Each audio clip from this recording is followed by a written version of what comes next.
Hey guys! So this is my next video. Tegan and I did something kind of cool. Instead of reading one book that we both haven't read and reviewing it separately, we decided to review classic novels that we hadn't read before that we should have read as literature majors. So she did Pride and Prejudice, which is my favorite, one of my favorite classic novels, and I did Wuthering Heights, which was hers. Wuthering Heights is written by Emily Bronte, which we all know is Charlotte Bronte's sister. We have Heathcliff and we have Catherine. What's really funny about this book is that there's several people have names that are very confusing because Heathcliff is kind of just like he has one name. His name is Heathcliff, you know, like Beyonce. It gets really confusing with the names. So what's really helpful is it does have a genealogy in the beginning, so that helps with understanding and keeping track of the characters and their names and who they're exactly talking about at that point. Okay, so the synopsis for Wuthering Heights. The story begins with the present.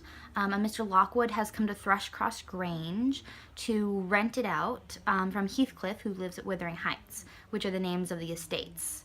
Right from the beginning, you can tell that there's something weird and different and amiss about Heathcliff and all of the characters and the people that live in Wuthering Heights. That it's not a normal place, it's not a normal house. There's something very odd and different about those people and that house. The rest of the story is told through a character named Nellie Dean, who is a servant girl that lives in Wuthering Heights. And she is the narrator throughout the story. She tells the turbulent and disturbing tale of the love between Heathcliff and Catherine and the disasters that accompany them loving each other and what has happened because of them and because of their love. The story continues all the way through the present, where it starts with Mr. Lockwood coming to rent out Thrushcross Grange, and it continues a few years past into the future, per se. It's a disturbing story of two people who are terrible for each other, but claim to love each other unconditionally, and they bring down, or they are unafraid to bring down every single person with them as they tumble through this mess that they're creating. So that's the synopsis. I don't want to get too much into it. Just know that it is a love story, but it's not a happy-go-lucky, happy ending, everyone's wonderful love story. It's much different than that. So I'll start with the cover because it's kind of hard to vote on the cover, seeing as I have the Barnes & Noble Classic Edition. So it's just the boring Barnes & Noble Classics. So I gave it a 3 out of 5 just because it's kind of plain. I mean, I'm not sure what the original book cover was. That would be really interesting to see, but this one is just kind of unexciting. Everyone knows it's a classic.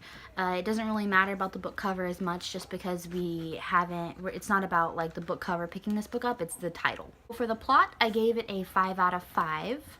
I wouldn't call this plot unique. Obviously it's a love story, so it's been done, but I would say that it has an interesting and unique twist to a boring love story. It's got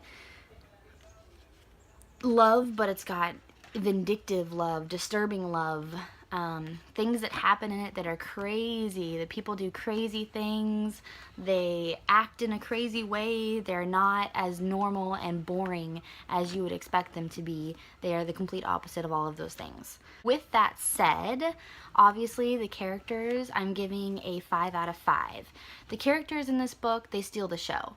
They are deep and layered and interesting and different and crazy, and Emily Bronte intended them to be all of those things.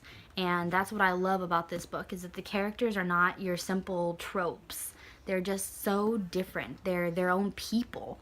When you talk to somebody about Heathcliff or Catherine, you automatically imagine who they are. Heathcliff is dark and vindictive and evil and spiteful, and Catherine is childish and silly and vain and selfish. So most of these characters in this book are actually really despicable people, which I've kind of hinted at, and you kind of know maybe from knowing about Wuthering Heights. And one of the things that bothers me the most about people that review books is that when they get a book that there are characters in it that are evil or they're bad, or the characters or the readers don't like them, they say it's a bad book.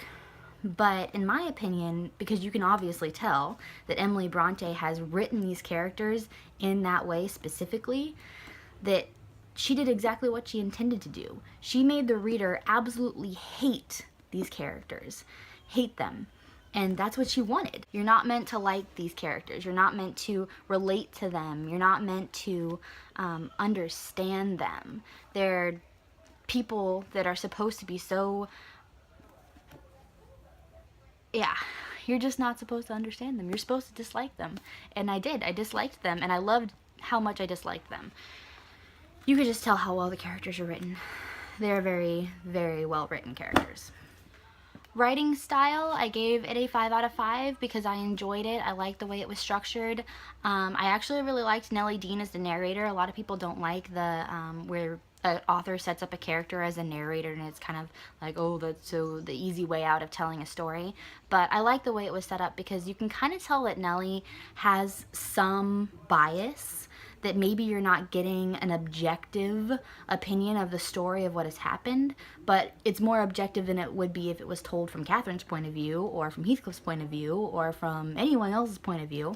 So I think that it's a nice middle ground. You know that you're getting some bias from Nellie because you can tell that she inserts her opinion into the story, but at the same time, it's not as like you're getting only Heathcliff's point of view, and you're getting a rounded story, and you kind of do understand why Heathcliff is the way he is. Catherine's a little bit harder to understand, but you do get some sympathy for the evil characters. They're not just evil and you hate them and you want them to never be happy. They have some human characteristics to them. It just makes you hard to overlook all their bad just because of a little bit of good. So for that reason, the writing style was 5 out of 5. So readability, I knocked it down a point. I gave it 4 out of 5 for readability. The reason for doing that is because obviously this book is written a while ago. So it's written in a way that most people find boring and hard to get into. It's not a fast-paced modern novel. It's got, big words, and it's got a weird structure to the way that it's written because of the time period, because Emily Bronte wrote it. Same thing if you read Jane Eyre and you read Charlotte Bronte's Jane Eyre, it's the same thing there. So I gave it a 4 out of 5 just because some people really struggle with that. That's why when these books are assigned in school, a lot of people won't read them because it's so hard to get into them. And it is. The first chapter, you have to wrap your mind around the way it's written and the time period and the way they talked back then. But once you get into it, to me, it just flew right through because I enjoy books that are old. So I gave it a 4 out of 5 for readability. For enjoyment, I gave it 5 out of 5. I loved it. I loved it, Tegan. You were right. It is a fantastic book. I loved the way that Emily Bronte wrote this book. I obviously didn't love the characters themselves, but I love the way that they were written. I love the way the story went. It's just so interesting to read. It really is. It's not, to me, boring. It's not a boring love story. It's something different. It's deeper. It has, how classic novels are supposed to have deeper meanings? Well, you can tell that this one has, a deeper meaning. It talks about the way people are raised and how that affects their temperament and what love can do, how it can be disastrous and how it can destroy. And it's good. So I gave it a 5 out of 5.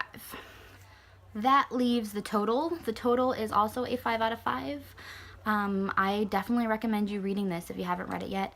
If you're not really into classic novels, then I can understand that, and you don't have to read it if you don't want to.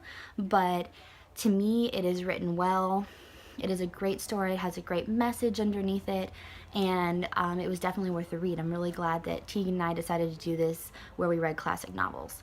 I do not think that Pride and Prejudice deserved Tegan's rating, obviously, because I loved it. But like any book, it comes with some people like it, some people don't. So if you don't like Pride and Prejudice, that's okay. I still love you, Tegan. But I do like Wuthering Heights, and I do like Pride and Prejudice. So I would recommend both of those books. So the next video that's going to be coming out is A Discovery of Witches by Deborah Harkness. So pay attention to those coming out soon, like really soon, because this video that I'm doing right now is really far behind. So yeah, we'll see you soon. Thanks for watching. Bye guys.